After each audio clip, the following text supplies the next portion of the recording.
Kwa mara nyingine tu Ogobina pamoja na Demo Facebook wameweza kubahatika kuweza kutana katika event ambao pia wote tu ni brand ambassador. Kumbuke tu sasa hivi wanafanya kazi tofauti kabisa na wako kuweza kufaulu kuweza kufika same time, lakini wako same event, same job na same to time, wakati ambao pia wana represent tu Raha Premium ambao pia ni shughuli ambao pia inaendelea tu hapa nchini Kenya, ambao pia imeweza kuhudhuriwa na watu wengi tu zaidi. Kumbuke tu lakini watu ambao pia wameweza stand out ni Ogobina pamoja na Demo Facebook ambao pia wako katika hiyo event, ambao pia wameweza kubahatika kuweza kutana kwa mara nyingine, kwa sababu mafans wako mara nyingi zaidi wanafurahia zaidi wakiona wakiwa pamoja, licha wao kuwa separate ama kuweza kufanya kazi pamoja.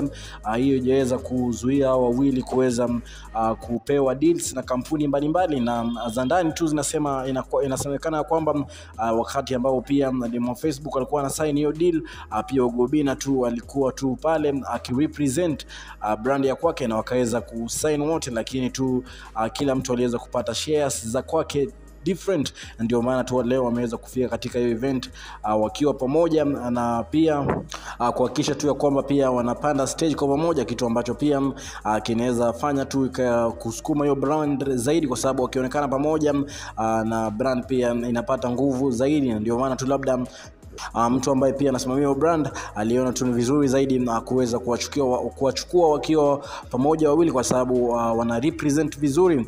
Wakipewa tu kazi wanafanya endorsement ambao pia inafikia watu wengi zaidi, kwa sababu mafans wao mara nyingi wanawasupport wakiwa wawili, na ndio maana tu labda waliweza kuchukuliwa wakiwa wawili, lakini tu kwa mara nyingine tu wameweza kutana kwa hiyo event ambao pia kila mtu tu aliweza kufika in different style, kwa sababu tu Demo Facebook alifika wa kwanza, mwisho wa siku tu Ogobina akafika in style, ambao pia look ambao pia imeweza kuzua reaction nyingi pale katika social media.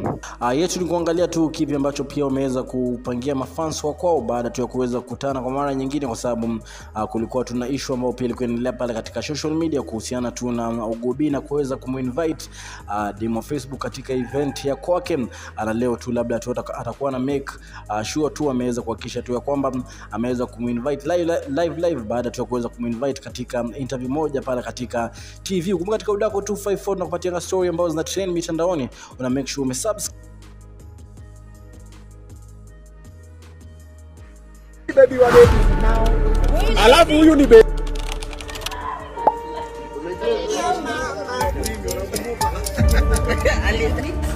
What's it called? Blue band? Mafi Muscular. Well, you know what? Yeah, this is it.